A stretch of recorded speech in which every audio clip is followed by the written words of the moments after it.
Politics की चुनावी यात्रा पहुंचती है अमेठी। उत्तर प्रदेश का ये जिला भारतीय राजनीति में किसी हस्ती से कम नहीं है। बीते दशकों से गांधी नेहरू परिवार इस सीट से चुनाव लड़ता रहा है। अमेठी से मौजूदा सांसद हैं भारतीय जनता पार्टी की स्मृति ईरानी। अमेठी का एक गांव है सुजानपुर और सरकार की एक योजना है सांसद आदर्श ग्राम योजना। इसके तहत स्मृति ईरानी सांसद बनने के बाद सुजानपुर गांव को गोद ले लेती हैं। कई बड़े बड़े वादे किए जाते हैं, जैसे गांव के स्कूल परिसर में खेल का मैदान होगा, पुस्तकालय होगा, गांव में पक्की सड़क बनवाई जाएगी, गांव में बैंक होगी, गांव में पोस्ट ऑफिस होगा और गौशाला भी होगी। लेकिन इन वादों का पर्दाफाश तब होता है जब इस गांव में रिपोर्टिंग करने पहुंचते हैं हमारे साथी राघव त्रिवेदी। बहुत ही चौंकाने वाले दृश्य हमें इस गांव में देखने को मिले। हमारी टीम ने इसे सोशल मीडिया एक्स पर पोस्ट किया, जिसे कुछ ही देर बाद एक्स से डिलीट कर दिया जाता है। माने अब लोकतंत्र में पत्रकारिता या तो आप सरकार की जूती चाट कर करिए, वरना आप बेकार ही अपना समय खराब कर रहे हैं। संभव है अपनी और अपने परिवार की जान भी खतरे में डाल रहे हों। आपने दैनिक भास्कर के एक पत्रकार का ऐसा मामला तो सुना ही होगा। एक वीडियो काफी वायरल हुआ जिसमें स्मृति ईरानी पत्रकार से कहती हुई देखी जा सकती हैं, अगर आप मेरे क्षेत्र का अपमान करेंगे तो मैं आपके मालिक को फोन करके कहूंगी, आइंदा मेरे क्षेत्र की जनता का अपमान मत करिए, बहुत प्यार से निवेदन कर रही हूँ। मेरे क्षेत्र की जनता का अपमान मत करिए, तो मैं आपके मालिकाना उनको फोन करके कहूंगी, दीदी आइंदा मेरे क्षेत्र की जनता का अपमान मत कीजिएगा। हम लोग दो शब्द बोलने के लिए आगे से मेरे क्षेत्र की जनता का अपमान मत करिएगा, बहुत प्यार से निवेदन कर रही हूँ। इस वीडियो के वायरल होने के बाद सोशल मीडिया पर स्मृति ईरानी से सवाल पूछे जा रहे थे, लेकिन जमीन पर सच के खिलाफ सत्ता का खेल चल रहा था। वायरल वीडियो में जिन पत्रकारों को स्मृति ईरानी धमकाती हुई दिख रही थी, वे रातों रात अपनी नौकरी खो बैठे। पत्रकारों ने मणिपुर पर चुप्पी या सिलेंडर के बढ़ते दामों पर कोई सवाल नहीं पूछा था, बस इतना ही कहा था कि मैम क्या आप हमें बाइट देंगी। ये वीडियो देखिए। लेकिन मैम अगर आप इस क्षेत्र में आई हैं तो फिर दो शब्द बोल दिया दीदी, दो शब्द बोल दीजिए। अपमान कर दे पत्रकार। इस वीडियो के वायरल होने के बाद दोनों पत्रकारों विपिन यादव और राशिद हुसैन के परिवार वाले दहशत में रहे। पत्रकारों की नौकरी जाने के कुछ ही देर बाद दैनिक भास्कर ने ट्वीट करके पुष्टि की कि ये दोनों ही पत्रकार दैनिक भास्कर के साथ काम नहीं करते, जबकि तस्वीर में इनके हाथ में दैनिक भास्कर की माइक आईडी आप देख सकते हैं। न्यूज लॉन्ड्री में छपी एक रिपोर्ट के मुताबिक विपिन कहते हैं, मैं और राशिद हुसैन यहाँ पर दैनिक भास्कर के स्ट्रिंगर हैं। हम दोनों ने 23 मार्च को लखनऊ जाकर ज्वाइनिंग की थी। ब्यूरो चीफ विनोद श्रीवास्तव ने माइक आईडी दी थी। कहा गया था कि 2-3 महीने में तुमको लेटर दे देंगे। ये भी कहा था कि अमेठी जिला के मुसाफिर खाना ब्लॉक में रिपोर्टर की जगह खाली है, आपको वहां शिफ्ट कर देंगे।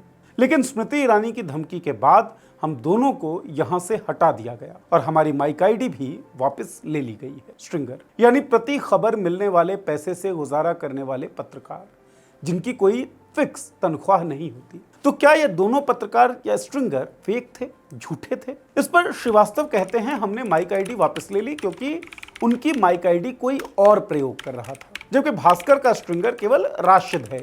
क्या राशिद को नौकरी से हटा दिया गया? इसके जवाब में श्रीवास्तव कहते हैं कि स्ट्रिंगर की कोई बहुत बड़ी नौकरी होती है नहीं, उन्हें संस्थान तनख्वाह नहीं देता, बल्कि उन्हें तो सिर्फ विज्ञापन पर कमीशन मिलता है। इस बारे में क्या स्मृति ईरानी से भी बात हुई? जब यह सवाल पूछा गया श्रीवास्तव से तो उन्होंने कहा, हमने मैडम से भी बात की, उन्हें बताया कि आईडी वगैरह वापस ले ली है, तो मैडम बोली ठीक है।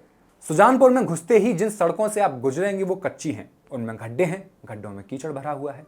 अभी तक कम से कम भारत में तो ऐसा कोई वाहन निर्मित नहीं किया जा सका है जो इस सड़क से होकर गुजर सके। गांव के लोग बताते हैं, कई बार किसी मरीज को अस्पताल ले जाने के लिए हमें रास्ता बदल कर जाना पड़ता है, जो समय की बर्बादी में सहयोगी है। ऐसे में मरीज अस्पताल पहुंचने से पहले ही दम तोड़ देता है। रोड की रास्ते की बहुत परेशानी है, जो है बारिश अगर होने लगे, अगर कोई बीमार पड़ जाए तो वहाँ से लाते लाते आदमी जो है यहाँ तक रोड पे लाते लाते तो मर जाएगा। सुजानपुर ग्राम पंचायत में कई पूर्वे हैं, कहीं भी गांव के अंदर सड़क पक्की नहीं हुई है। सुजानपुर जिसे गोद लिया गया है वहां सड़कें हैं ही नहीं। सरकारी स्कूलों के हालात ऐसे हैं कि गांव के बच्चे प्राइवेट स्कूलों में जाकर पढ़ने को मजबूर हैं। मोहम्मद आसिफ कहाँ पढ़ते हो? MJS गौरीगंज। तो MJS प्राइवेट स्कूल है या सरकारी स्कूल? प्राइवेट। सरकारी स्कूल में क्यों नहीं पढ़ते? इतना तो सरकारी स्कूल में फीस सस्ती है, काम हुआ है, क्यों नहीं पढ़ते हो? सरकारी स्कूल में इसलिए नहीं पढ़ते, सरकारी स्कूल में ऐसी शिक्षा नहीं मिलती जैसे प्राइवेट स्कूल में शिक्षा मिलती है। स्कूल में पीने के पानी की टंकियां ही गायब हैं। पानी के बहाव के लिए पक्की नालियां नहीं हैं। सरकार का दूसरा कार्यकाल खत्म होने को है, गांव में बैंक और पोस्ट ऑफिस अभी तक कहीं नजर नहीं आया है। गांव गोद लेने की सारी शर्तें लगभग अधूरी हैं। कोई गौशाला भी यहां है नहीं। प्लेग्राउंड के नाम पर कोई जगह आवंटित की नहीं गई है। उजड़ा पड़ा एक खेत जिसने मैदान का रूप ले लिया है, वो तरह तरह के मौसमों की आवाजाही का एक परिणाम मात्र है।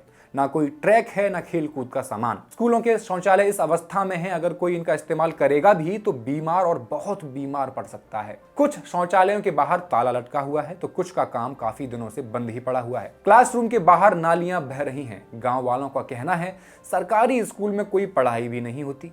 इन तस्वीरों को देखकर क्या आप अपने बच्चों को यहाँ पढ़ने के लिए भेजने के लिए तैयार होंगे? दूसरी तरफ नजर डालिए इन तस्वीरों पर। एक 500 साल पुराना शाही महल है जो राजस्थान में मौजूद है। यह महल स्मृति ईरानी की बेटी की शादी के लिए चुना गया था। इसकी कई खासियत हैं, इनमें से एक है यहाँ का डेजर्ट सफारी। शादी में आए हुए गेस्ट सफारी का भी लुत्फ ले सकते हैं। कई रिपोर्ट्स बताती हैं शादी में पैसा पानी की तरह बहाया गया था। बड़े बड़े सेलिब्रिटीज ने इस समारोह में शिरकत की थी। महल में स्विमिंग पूल से लेकर चमकती 3D लाइट्स और सभी कुछ साफ सुथरा और हाइजीनिक। आप दोनों तस्वीरों को देख रहे हैं ना? नेताओं के बच्चों के ठाठ देखकर कहीं अपने बच्चों की असलियत आप भूल न जाएं, इसलिए हम दोनों विजुअल्स एक ही फ्रेम में चलवा रहे हैं। इस शाही महल में शादी का खर्च करोड़ों में है, लेकिन किसी गांव में शौचालय का खर्च केवल कुछ चंद हजार। चुनाव से पहले जिनके जिंदाबादी के नारे आप लगाते हैं, उनके बच्चों और अपने बच्चों में आप फर्क तो देख पा रहे हैं ना? कहने को तो इस गांव में एक PWM भी है, प्लास्टिक वेस्ट मैनेजमेंट। प्लास्टिक मुक्त अभियान के तहत प्लास्टिक कचरे का निस्तारण ग्राम पंचायत स्तर पर करने की योजना बनाई गई थी। प्लास्टिक वेस्ट मैनेजमेंट के बाहर ताला लगा है। गांव वालों का कहना है यहाँ कोई काम नहीं होता, ये जब से बना है ऐसा ही पड़ा हुआ है।